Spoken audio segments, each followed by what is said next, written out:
Banyak cara yang dilakukan untuk mensyukuri apa yang telah diberikan oleh alam.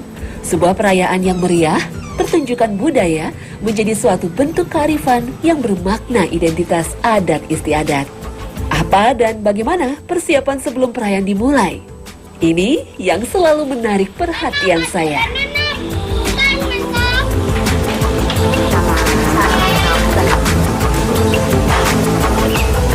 Yang puasa. Yang puasa. Di balik perayaan adat yang seru, yang meriah, ada persiapan yang gak kalah seru lagi. Nah, ini salah satunya yang wajib dibikin, dibilangnya tumpeng jajan pasar ya, Ibu ya. Yang paling terpenting yang dibuat, ininya nih, dibilangnya sawut. Bahan dasarnya dari singkong. Caranya tuh cuma diparut, nanti direbus, dikukus gitu ya, Ibu ya. Terus dibikin kayak gunungan. Nah, nanti di samping-sampingnya dilengkapi sama makanan-makan kecil. Oh, yang enak-enak. Itu semua khas dari Blitar. Baru ngomong aja udah ngeces saya. Enak-enak nih pasti nih.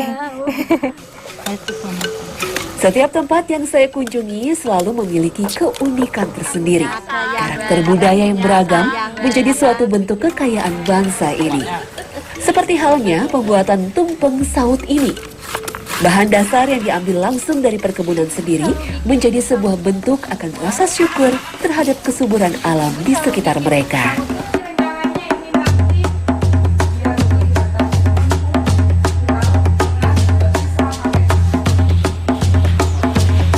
Sementara sebagian ibu-ibu sibuk membuat bagian inti tumpeng, sebagian lainnya mempersiapkan hiasan-hiasan untuk mempercantik tumpeng.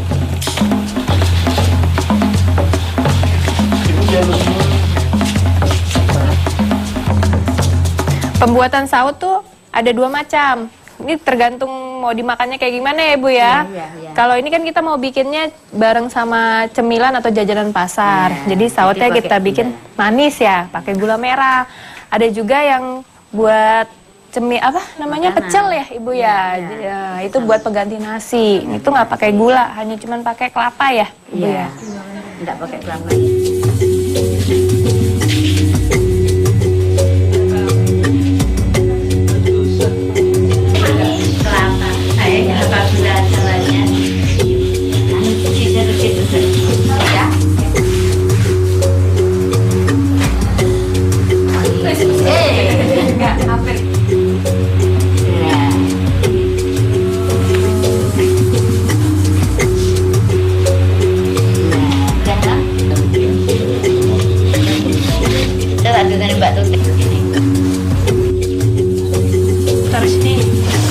Ini yang bikin meriahnya perayaan. Makanannya, lihat dong warna-warni, udah gitu banyak. Satu tumpengan ini harus berapa jenis biasanya, Bu? Ininya cemilannya. Ini 11 jenis yang ini. 11 jenis.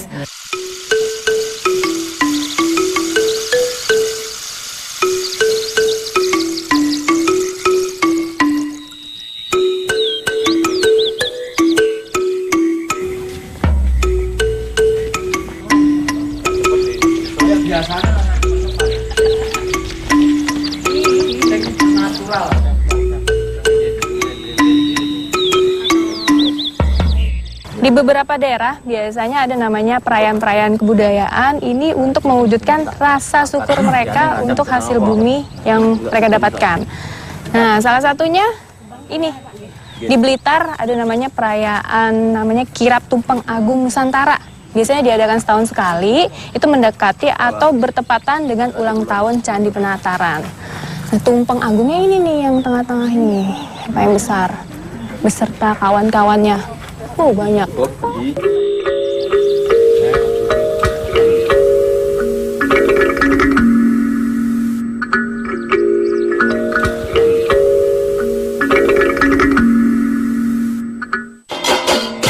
Semangat, Mas. Ya. Tetap kuat ya.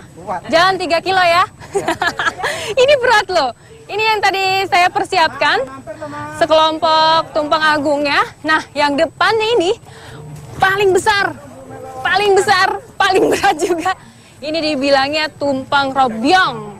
Nah, ini terdiri dari hasil-hasil bumi yang mengibaratkan suatu keseimbangan. Jadi ada hasil-hasil bumi yang digantung, Maksudnya yang tumbuh secara bergelantung dan yang tumbuh di dalam tanah. Dari atas sampai bawah, ini mempunyai makna.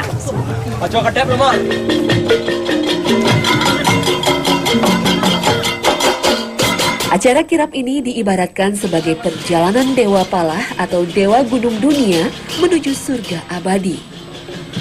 Kirap selalu terkait dengan upacara-upacara agung karena kegiatan ini sudah menjadi tradisi masyarakat Jawa semenjak dulu dan harus terus dilestarikan. Di barisan kirap ini diisi oleh berbagai elemen. Nah, barisan salah satu yang paling penting ini. Ibu-ibu cantik menggunakan kebaya hitam, terus bawa sapu. Ini ada maksudnya loh, bukan maksudnya nyapuin jalanan Ibu ya. Dibilangnya barisan boh ireng. Nah, ini arti dari sapu ini agar semua lapisan masyarakat itu memiliki hati yang bersih, jauh dari kejahatan, dari suci, Jauh dari kosek-kosek lah. itu dia.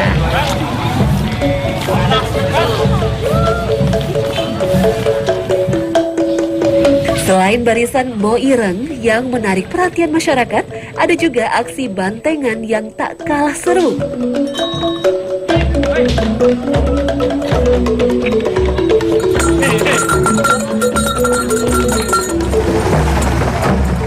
Nah, kalau tadi yang kita lihat adalah rombongan ritual, nah yang ini rombongan hiburannya. Ini dibilangnya hiburan bantengan, yaitu berunsur dari silat, musik, tarian, dan juga mantra-mantra. Jadi ini mereka masing-masing bantengnya itu nanti kesurupan. Kita tidak boleh terlalu mendekat dengan rombongan ini. Aksinya cukup berbahaya. Oleh karena itu, yang memainkannya pun tidak boleh sembarangan. Satu banteng harus dijaga oleh satu pawang untuk menjaga kalau banteng ini lepas kendali.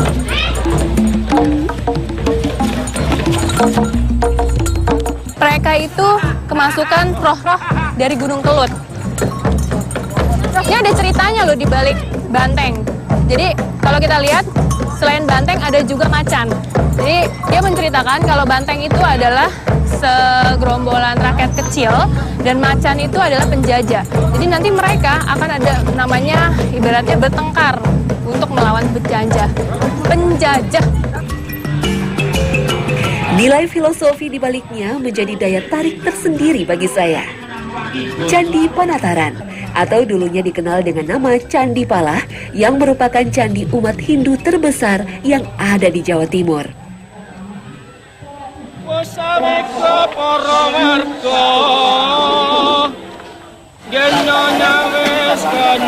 Ini puncak atas dari Candi Penataran.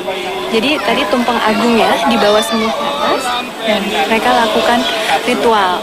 Setelah semua prosesi adat selesai, baru acara paling puncak, paling serunya yaitu perebutan tumpeng robyongnya. Jati paring atur puji syukur.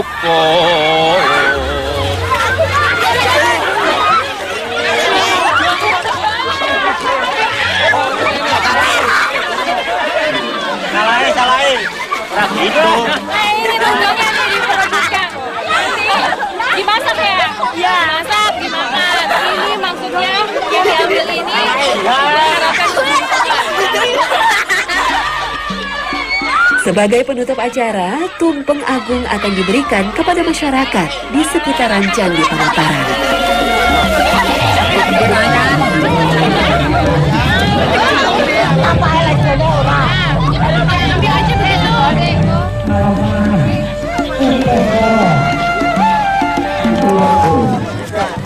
Ini bukan masalah makanannya enak atau enggak, tapi kebersamaannya. Bisa makan bareng-bareng seperti ini, rasanya makanan yang sederhana lebih nikmat lagi.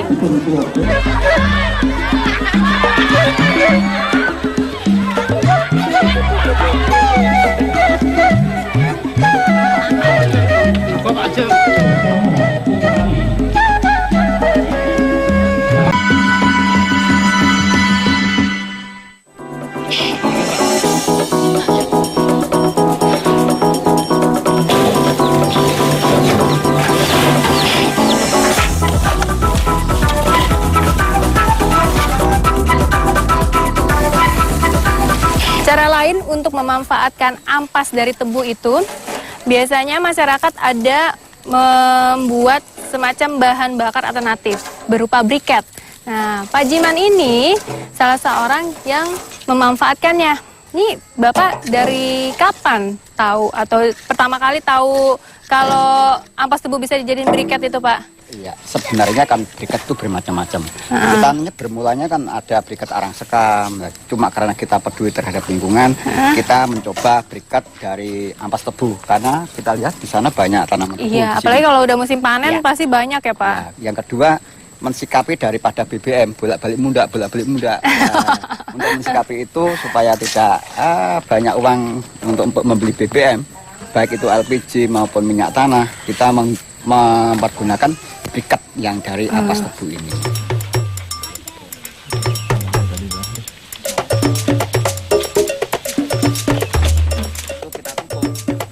Ditutupnya harus rapat banget nggak sih, Pak? Tidak usah rapat-rapat. Apa yang penting ini, sudah gini aja sudah nggak masalah. Tapi kalau tidak rapat, kalau masih banyak rongga yang keluar juga tidak boleh. Jadi diharapkan ini masih bisa keluar asapnya, tetapi tidak tertutup begitu rapat. Umumnya, pabrik gula memanfaatkan ampas tebu sebagai bahan bakar bagi mesin-mesin yang ada di pabrik. Ampas memang mudah terbakar karena di dalamnya terkandung mikroba, serat, dan juga kandungan gula atau sukrosa. Sehingga bila tertumpuk, akan terfermentasi dan melepaskan panas. Briket dari ampas tebu merupakan salah satu bahan bakar alternatif yang memiliki prospek sangat baik. Karena selain proses pembuatannya sederhana, bahan bakunya pun tidak sulit untuk didapat dan lebih terjamin karena bisa diperbaharui. Jadinya halus ya, Pak ya? Iya. Hasil pembakaran selama 4 jam seperti ini nih, berubah menjadi serpihan. Ini termasuk yang bagus kayak begini Bagus. jadinya. Jadi kalau yang hitam berarti ini karbonasinya sempurna. Bagus ya, Kalau sempurna. ada yang putih berarti itu kan abu, berarti proses pembakaran. Kalau ini, kalau dari ampas tebu yang dari pabrik itu bisa halus. Tapi kalau dari penggilingan es tebu itu nggak halus. Nah, dia akan kasar, kita haruskan dulu. Kita tumbuk atau kita apakan, kita haluskan dulu.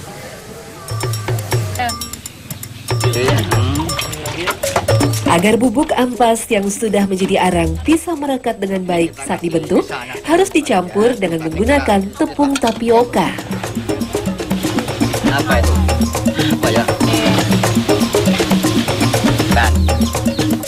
Keuntungannya apa, Pak, menggunakan ini, Pak? Kalau ampas tebu itu kan penghasil daripada gula. Walaupun ini namanya ampas, tapi di dalam ampas ini masih terdapat zat gula. Nah, karena zat gula itu bisa dibuat untuk bioetanol, maka mau tidak mau, karena ini masih mengandung itu, dia akan mudah terbakar dibanding yang lain.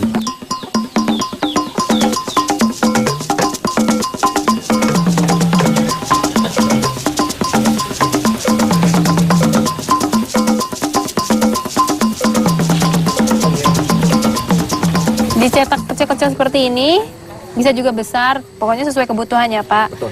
Ngejemurnya cukup lama ini, 4-5 hari dalam cuaca yang cerah ya. Iya. Tergantung cuaca sama tergantung besar kecilnya ini, no. Oh, kalau yang kecil-kecil ini? Cepat 2-3 hari selesai. Oh ya, 2-3 hari selesai, sudah kering, baru bisa digunain buat masak.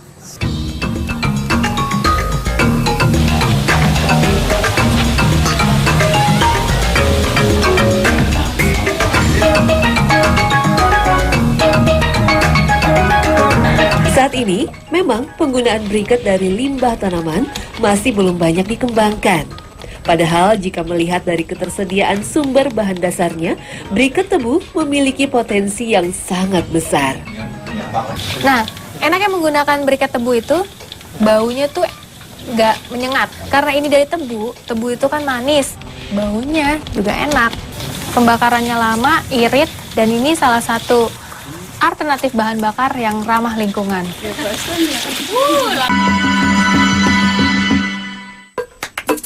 Indonesia memiliki vegetasi hutan bakau terluas di dunia. Sepertiganya berada di daratan Sahul di bagian timur Indonesia. Salah satunya Kepulauan Aru. Hutan mangrove buat masyarakat yang tinggal di wilayah Kepulauan Aru bagian tengah sudah merupakan salah satu mata pencaharian mereka dan juga sumber makanan. Ini buah pohon bakau ya, Mama ya. Kalau di sini bilangnya tongke. Kalau yang kita bisa makan atau kita bisa olah tuh dia agak ada kulitnya tuh kayak ada garis-garis dan halus. Kalau yang pendek, patah itu, ya. Kalau pegang isinya beda sekali. Iya, beda toh. Oh iya. Nah, tapi kalau ini nanti mama patah ya. Oh dia keras dalamnya. Dia keras. Bisa kena lumpur juga bisa liatin. Nih. Perbedaannya yang bisa dimakan sama yang tidak. Oh dia juga dalamnya kayak berbulu-berbulu gitu ya Mama? Iya. Kalau ini yang nggak bisa dimakan nih karena dia berbulu udah gitu lembut dalamnya. Nah, kalau yang ini keras ya? Iya, itu keras. Itu dimakan. Bisa dimakan sekarang? Nggak ya? Nggak bisa. Sepet. Harus dimasak dulu baru enak. Dimasak. Kerang atau biak memiliki fungsi ekologis sebagai penyaring salinitas air laut. Hewan dari filum Mollusca ini umumnya hidup membenamkan diri ke dalam substrat di sela-sela akar mangrove ataupun di dalam lubang-lubang rumah kepiting untuk mencari sumber makanan. Mama aku dapat. Sampai jari-jari sakit, akhirnya dapat juga. Dia carinya yang di lumpur-lumpur agak dalam ya, Mama. Nih, ini ada lagi nih. Berhasil. Lumayan dapat yang gede-gede. 2. Pantang menyerah, kita cari lagi yang lain. Hewan bercangkang keras ini memiliki kandungan protein dan kalsium yang tinggi. Tongkenya kita cuma dapat sedikit, tapi kerangnya banyak. Cuman kalau udah dibuka dari kulitnya, hasilnya nggak terlalu banyak ya. Sedikit. Sedikit saja. Dulu ya.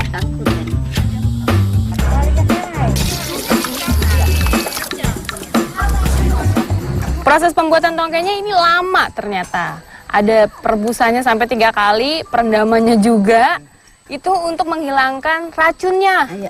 Ada racunnya, Mama? Ada. Itu bikin kita ini kah? Iya. Telinga gatal. Oh, bikin gatal saja. Iya. Tidak sampai kita meninggal, toh? Hanya bikin gatal-gatal. Gatal-gatal. Jadi memang harus ada rebusnya berkali-kali dan direndam. Nah, ini sengaja setelah direbus yang pertama, kita cincang kecil-kecil. Nanti baru kita rebus lagi ya? Iya, yang iya, kedua ya? Iya, yang kedua. Ketiga permasuk.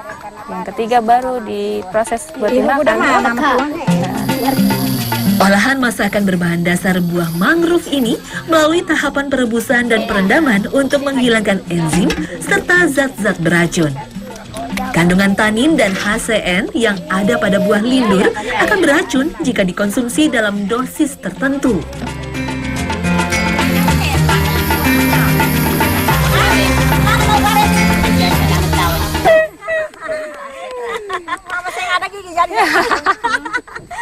Tidak bisa keras ya Mama ya? Sudah direbus baru bisa makan. Kayak kerupuk yang belum digoreng nih. Ini tongke yang sudah dikeringkan. Berapa hari nih? 2 hari, 3 hari? Panas 1 hari saja. 1 hari sudah kering ya. Nah, tongke kering seperti ini biasanya dibawa sama bapak-bapak untuk ke bifak. Biasanya mereka berhari-hari toh ya Mama. Selain bawa sagu ataupun beras, bawa tongke kering. Nah, ini tinggal direbus saja. Sudah lunak ya. Ini keras. Tuh. Ini bisa disimpan berapa lama biasa kalau sudah kering? Bertahun-tahun tuh? Wow. Taruh itu, taruh sini, boleh dong bakar, boleh cepat mendidih. Tapi ini kan karena belum dicampur jadi rasanya nggak ada tawar. Baru enak ya Mama. Berdasarkan penelitian, tongke mengandung karbohidrat, lemak, dan protein nabati. Kandungan karbohidrat pada buah mangrove ini cukup dominan dan hampir sama dengan beras. Iya, coba Nana rasa. Ini biayanya nih. Kasih habis sudah Mama. Kasoe. Dan air kain orang. Kalau mula ada. Tidak. Walaupun sekarang sudah adanya beras dan juga sagu, tapi masyarakat sini masih tetap menyimpan tongke. Dibikin tongke kering yang tadi, disimpan di rumah. Apalagi kalau lagi perayaan besar, wajib untuk dibikin. Nah ini rasanya ternyata enak loh. Seperti ketela ya Mama? Ketela direbus, dicampur sama kelapa parut. Mirip sekali rasanya. Ini dia makanan pokok masyarakat Kepulauan Arut.